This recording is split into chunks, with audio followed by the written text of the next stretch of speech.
Hello friends, myself is Nalinikanta Jena, lecturer in physics, Baruneshwara Mahavidyalaya, Jajpur. Today we will discuss the core 2 physics honors known as your mechanics paper and unit 2 which is based on elasticity. So today's topic is relation among elastic constants. Before switching over to the details of relation among elastic constants, let us first have an introduction about elasticity. So my first question will be, what is elasticity?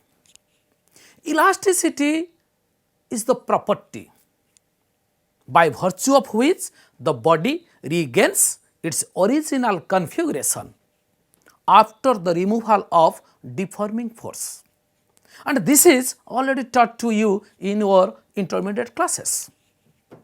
Today's discussion is about the relation among elastic constants. So, we have already known what is elasticity. It is the behavior or property shown by a body by virtue of which the body regains its original configuration after the removal of deforming force. And if the body does not regain its original configuration after the removal of deforming force, then what happens? Then that type of property is known as plasticity. So, the body which shows elastic property is known as elastic body. Similarly, the body which shows plastic behavior is known as plastic body. That means elastic body is the body which regains its original configuration after the removal of deforming force. Similarly, plastic body does not regain its original configuration after the removal of deforming force. The common examples of elastic bodies are steel, rubber, etc. And steel is more elastic than rubber.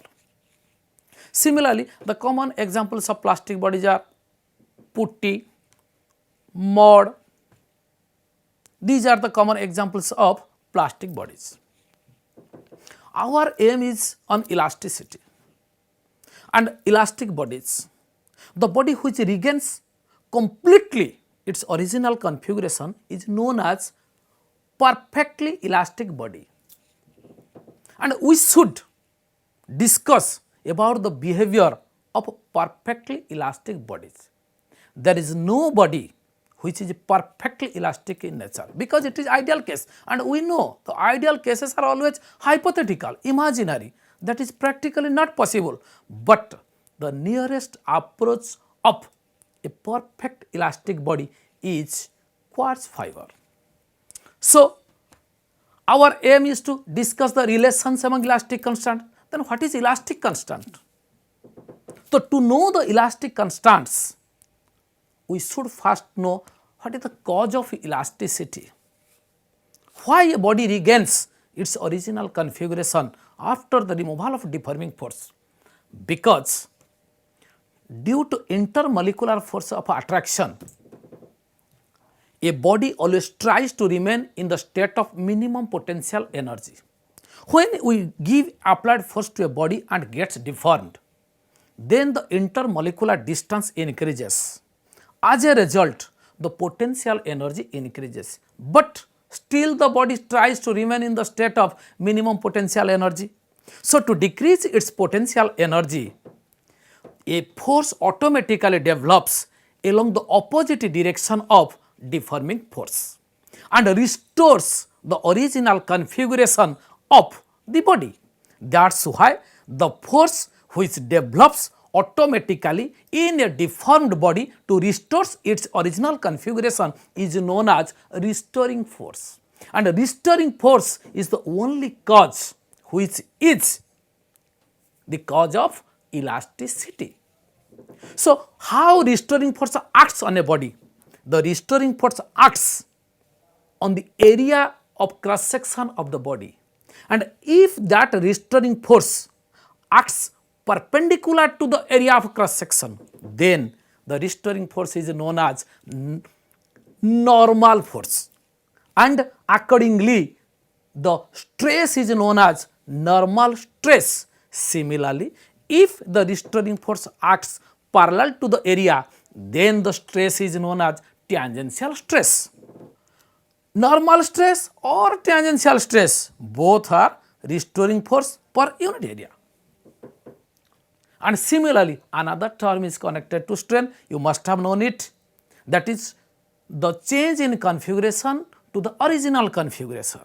That is, strain is equal to change in configuration by original configuration. And accordingly, there are three types of strain. One is the linear strain, which is of two types. One is the lateral strain and the second one is the longitudinal strain. And there is volume strain and the third one is your shear strain. So, there is also a relation among the stress and strain. As we have discussed, there are only two types of strain, stress and three types of strain. Hence, the scientist Hooke has given a law which is known as your Hooke's law, which relates the stress and the strain. And according to Hooke's law, stress varies directly with strain. That is, stress proportional to strain. Stress proportional to strain implies stress divided by strain is always constant, and we can write this constant as E, where E is the constant of proportionality and is known as the coefficient of elasticity or modulus of elasticity. Since there are two strains and since there are two stresses and three strains, hence there are three moduli of elasticity or constants of elasticity, which is known as the number one is Young's modulus. Young's modulus, Young's modulus of elasticity, which is Y is equal to normal stress by longitudinal strain, which is equal to normal stress is restoring force by area divided by longitudinal strain is change in length by original length. Similarly, the second one is Buck modulus of elasticity, that is K equal to normal stress by volume strain, which is equal to A by A divided by delta V by V. Similarly, the third one is rigidity modulus of elasticity, which is eta equal to tangential stress by volume, tangential stress by shear strain, which is equal to A by A by theta, where theta represents the shear strain. So, now we came across three moduli of elasticity. One is Young's modulus of elasticity, second one is the Buck modulus of elasticity, and the third one is the rigidity modulus of elasticity. And in addition to these three moduli of elasticity, there is another elastic constant which is known as Poisson's ratio. Poisson's ratio, which is the ratio of lateral strain and longitudinal strain. So Poisson's ratio is equal to lateral strain divided by longitudinal strain, implies as the symbol of Poisson's ratio is sigma, which is equal to lateral strain delta D by D. D stands for diameter, by longitudinal strain delta L by L. L stands for length. So now we came to know that there are 4 elastic constants.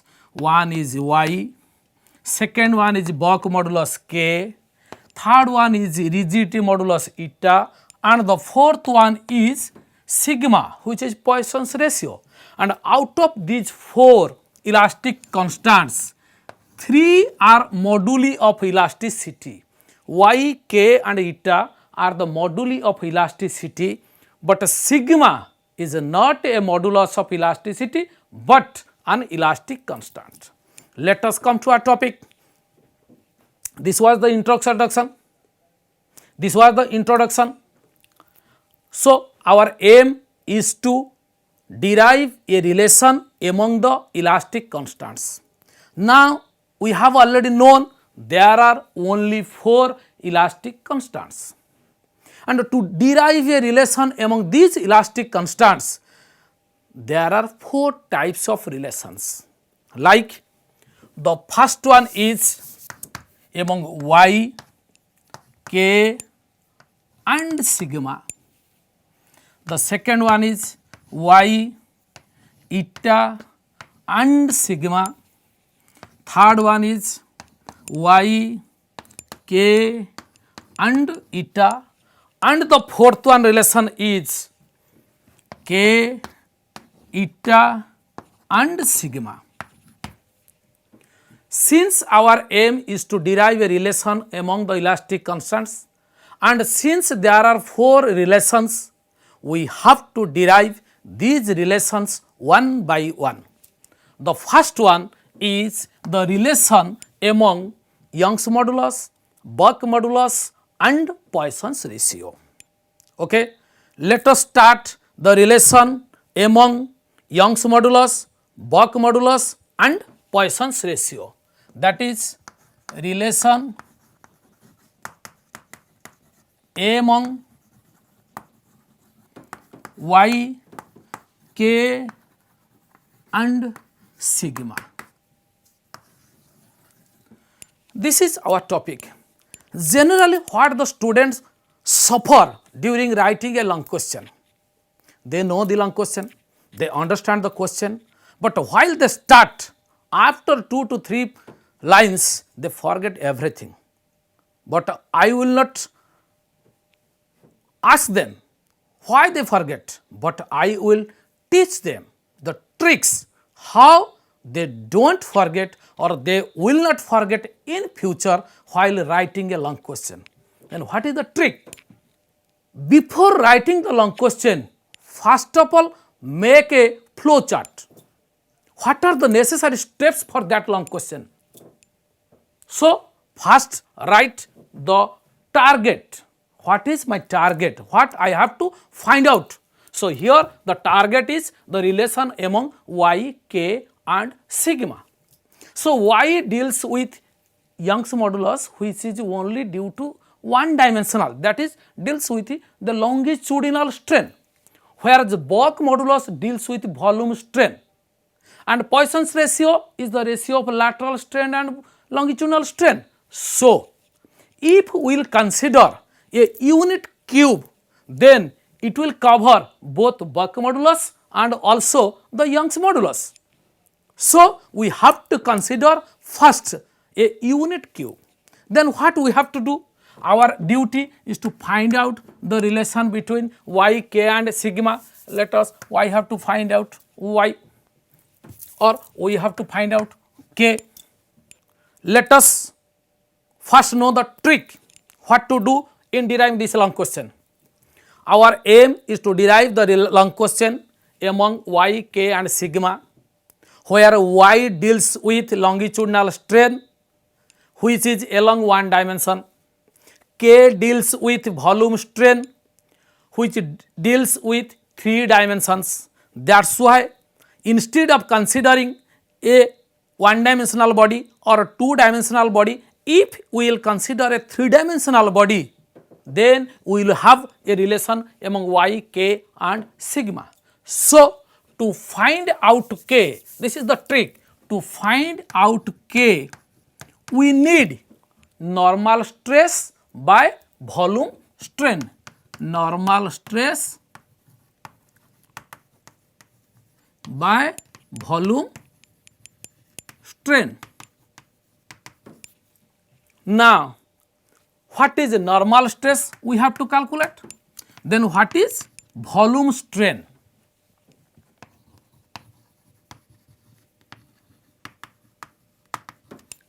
Now, volume strain is change in volume by original volume.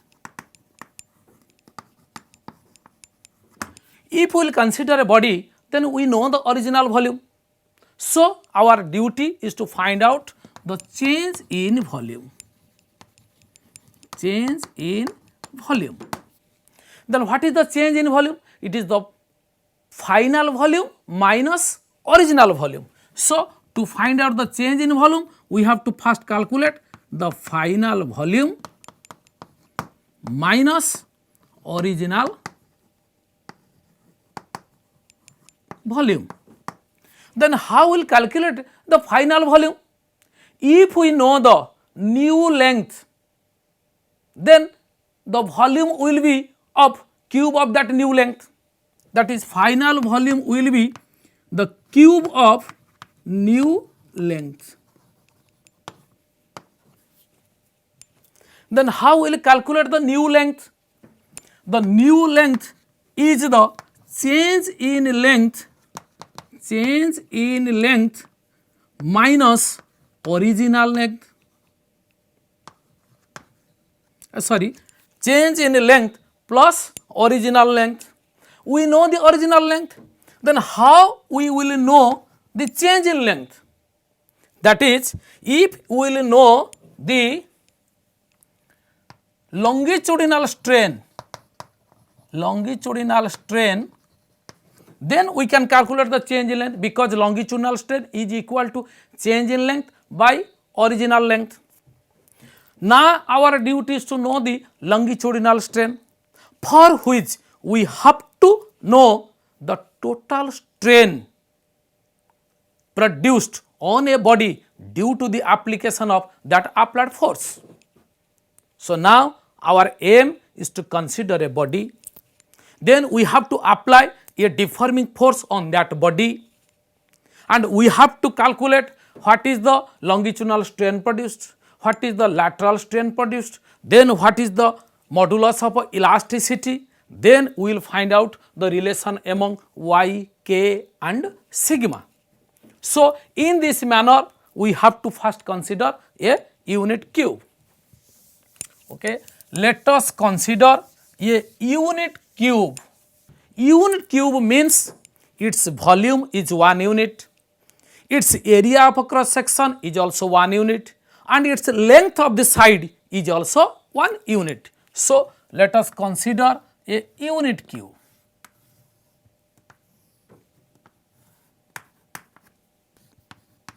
Okay.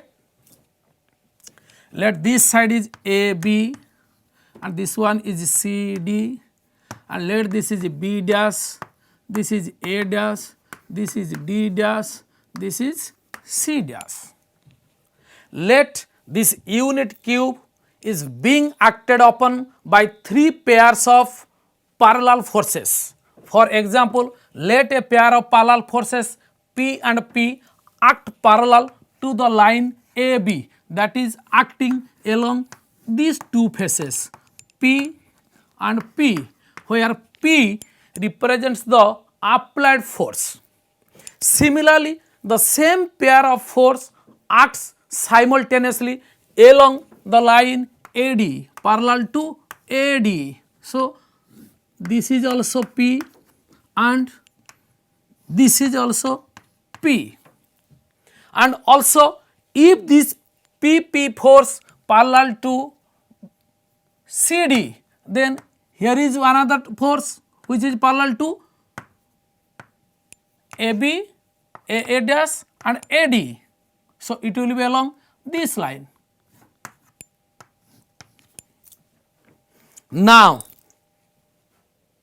when we will consider these parallel forces PP dash parallel to AB, then these pair of forces will produce extensional strain along the line AB, whereas due to these forces compressional strains will be produced along the other two perpendicular faces. So due to a single pair of force acting along parallel to AB, there is one longitudinal strain and two lateral strains. Similarly, due to the forces PP parallel to AD, the strain produced along AD will be longitudinal, whereas the strain produced perpendicular to AD will be lateral. And also the forces PP parallel to the line AA dash will produce a strain along AA dash longitudinal, whereas the strains produced perpendicular to AA dash will be lateral. And that is why along any axis there will be three strains. And since we have to calculate the total strain produced on a body due to these three pair of forces, let us calculate these three pairs of strains in a tabular form.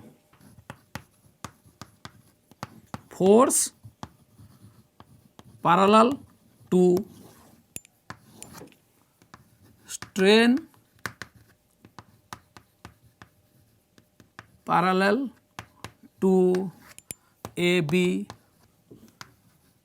strain parallel to AD and strain parallel to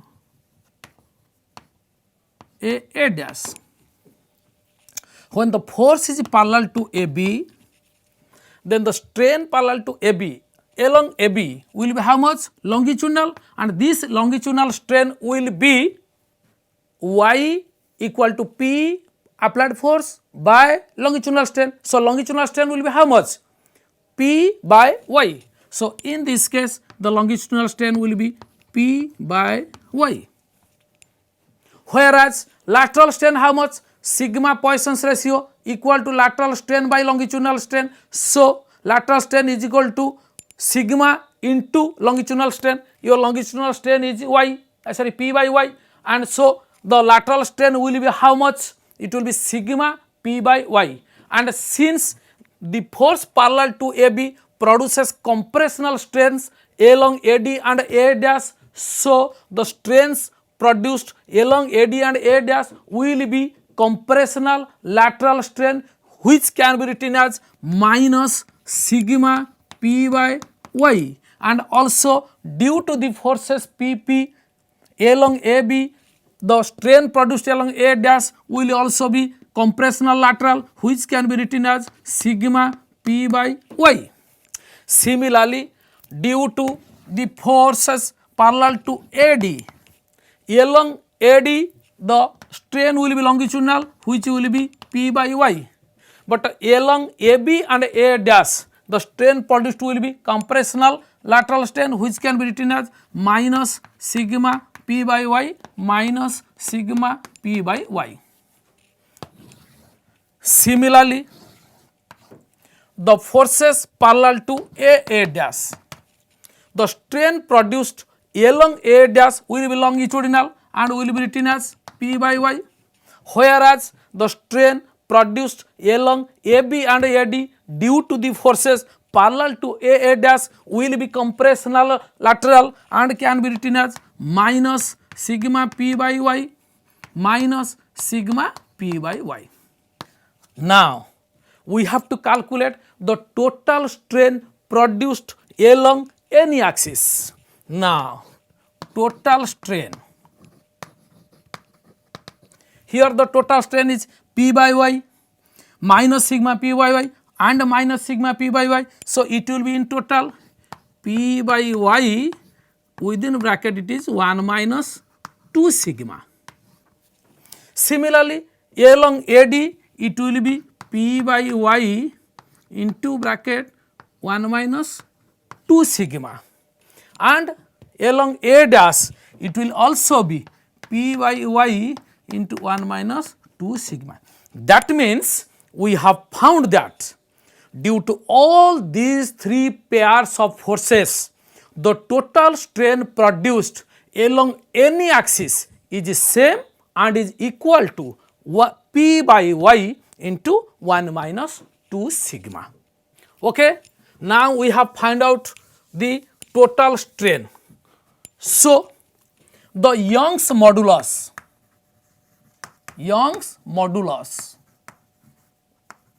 will be equal to y. How much? This is a normal stress y longitudinal strain. The normal stress is P by area, that is force by area. Since the area is 1 unit, so the stress is equal to the applied force and it is equal to P, and the strain produced is P by y into 1 minus 2 sigma. Okay. Now, from the tabular form we have found that the total strain produced along each axis is P by y into 1 minus 2 sigma. So, strain produced along each side is P by y into 1 minus sigma, but we know that strain is change in length by original length. Strain is change in length by original length, but now we found that the strain is P by y into 1 minus 2 sigma, but the original length is already we have taken 1. So, this we can be written as change in length by 1 equal to this much, but we can write this as change in length equal to P by y into 1 minus 2 sigma. Now, we came to the point the change in length produced on the body due to the application of three pair of forces is P by y into 1 minus 2 sigma. But originally we had taken the length of the cube as 1. So, the new length of the cube will be equal to original length plus change in length, which is equal to original length is 1 plus change in length is P by y into 1 minus 2 sigma. So, if new length is this much, then what will be the new volume? The new volume will be the cube of this new length. So, new volume equal to cube of new length, which is equal to the cube of 1 plus P by y into 1 minus 2 sigma. And expanding these terms, we can write this as 1 plus 3 P by y into 1 minus 2 sigma. This is the new volume. Then what will be the change in volume? The change in volume will be new volume minus original volume. Change in volume equal to new volume minus original volume. which is equal to new volume is 1 plus 3p by y into 1 minus 2 sigma minus original volume is 1. So, change in volume is equal to 3p by y into 1 minus 2 sigma. Okay. Now, change in volume is obtained. So, what is the volume strain produced? Volume strain equal to change in volume divided by original volume.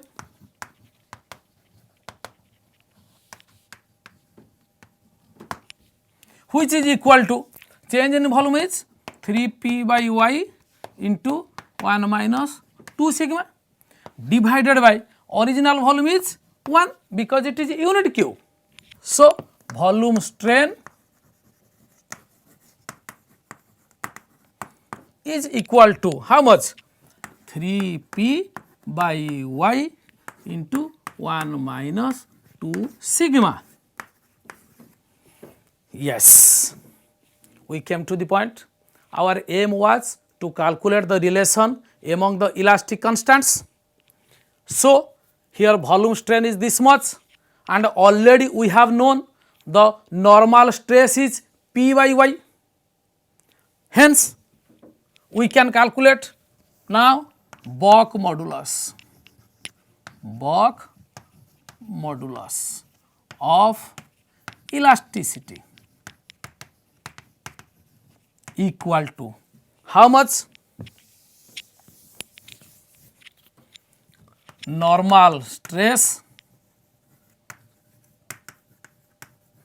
divided by volume strain,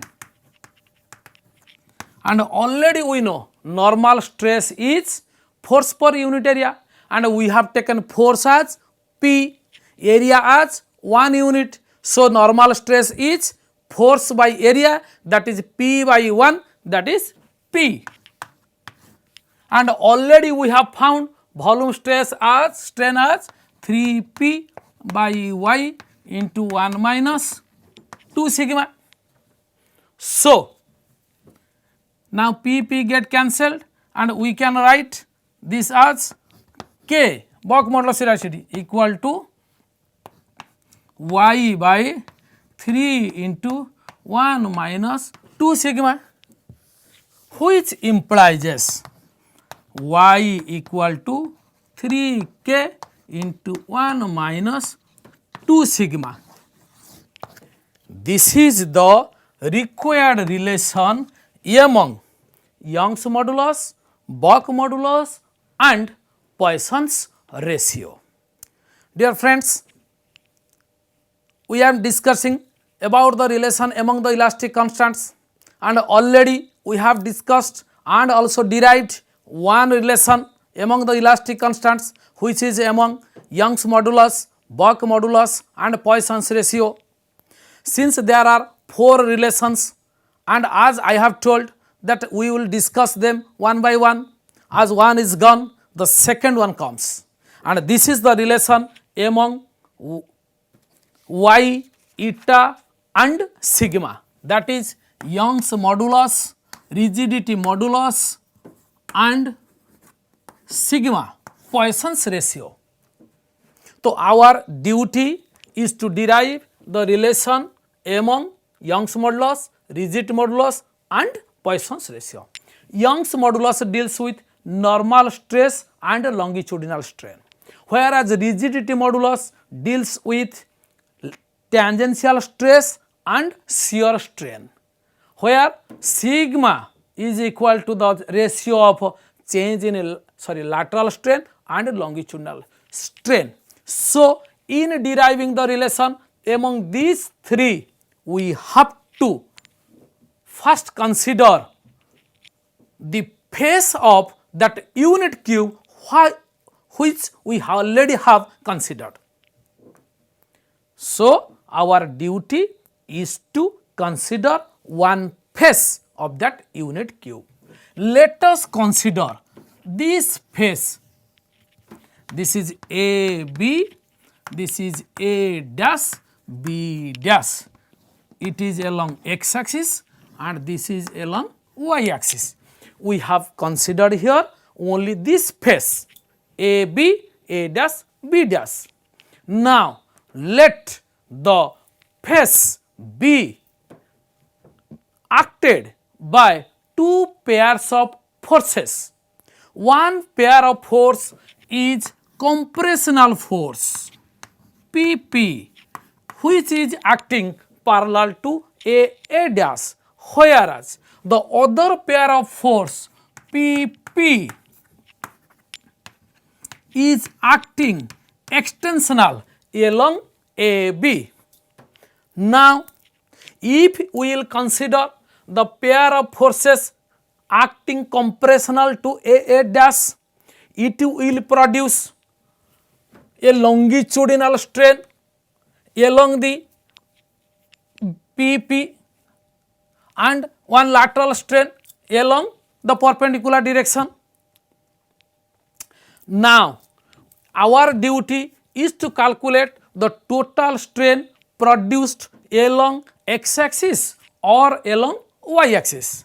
Now, to calculate the total strain produced along x axis, we have to consider first the pair of forces PP acting parallel to A dash, and due to these two forces, the strain produced along AB will be extensional and will be lateral. That's why the lateral strain will be sigma P by y. And due to these forces, the longitudinal strain produced along A dash will be minus P by y. Similarly, if we consider the pair of forces parallel to AB, then the strain produced along AB due to these extensional pair of forces will be longitudinal and will be equal to P by y. And due to these two pair of forces acting parallel to AB will produce a perpendicular strain or lateral strain along A dash, which will be compressional and can be written as minus sigma P by y. Now, the total strain produced along x axis due to these two pairs of forces will be how much? P by y plus sigma P by y, and the total strain produced along y axis due to these two pair of forces will be minus P by y minus sigma P by y, which in total gives minus P by y into 1 plus sigma, and here it will be P by y into 1 plus sigma. From these two relations, we found that if two pairs of forces act perpendicular to two axes, that means on a face of a unit cube, then we will get the total strain along any axis, which will be equal to P by y 1 plus sigma, and this is minus P by y into 1 plus sigma. The negative sign indicates compressional, whereas this positive sign indicates extensional. As a whole, the magnitude of both the strengths along both the axes are same. That's why the total strain produced along any axis is P by y into 1 plus sigma. And we know that the shear strain produced on a face is equal to twice the extensional strain or compressional strain. That is shear strain is equal to 2 into extensional strain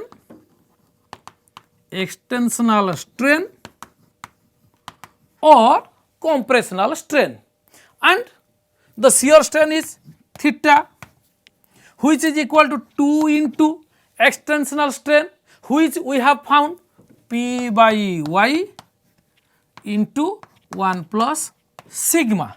Now, by cross multiplying, we can write this as P by theta.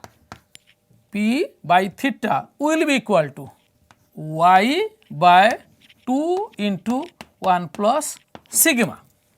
Okay? But we know that the rigidity modulus of elasticity is eta, which is equal to tangential stress by shear strain. That is, rigidity modulus of elasticity is equal to the ratio of tangential stress by shear strain. Now, from these two relations, we can conclude that eta equal to Y by 2 into 1 plus sigma implies Y equal to 2 eta into 1 plus sigma. This is the required relation among Young's modulus, rigidity modulus and Poisson's ratio. Dear students, today we have derived two long questions, that means two relations among the elastic constants, but there are four relations. So, we will discuss rest two questions or two relations in the next class. Okay, thank you.